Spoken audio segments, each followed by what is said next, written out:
Bashar Al-Assad, born on September 11, 1965, in Damascus, Syria, is a Syrian dynast who succeeded his father, Hafez al-Assad, as president of Syria in 2000 and served until 2024, when he was toppled after 13 years of civil war.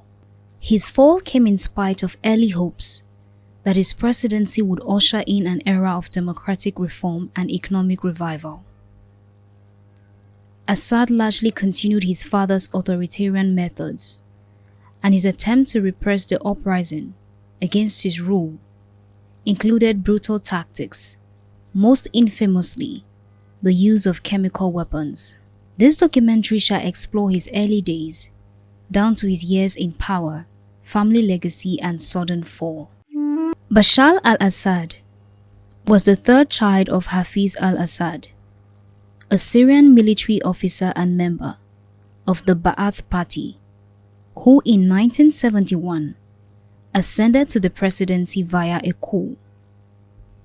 The Assad family belonged to Syria's Alawite minority, a small sect of Islam that traditionally constitutes about 10% of the Syrian population and has played a dominant role in Syrian politics since the 1960s.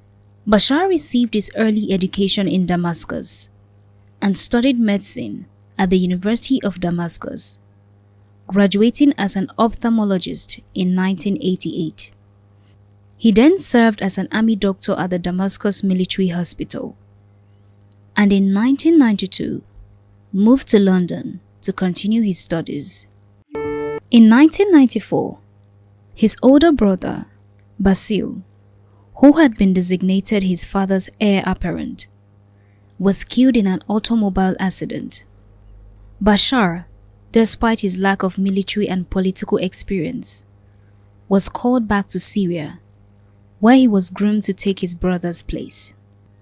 To bolster his standing with the country's powerful military and intelligence agencies, he trained at a military academy and eventually gained the rank of the colonel in elite Republican Guard. Hafez al-Assad also sought to engineer a positive public image for his son, who until then had lived out of the public eye. Bashar was placed at the head of a popular anti-corruption campaign that resulted in the removal of several officials but ignored the dealings of senior members of the regime.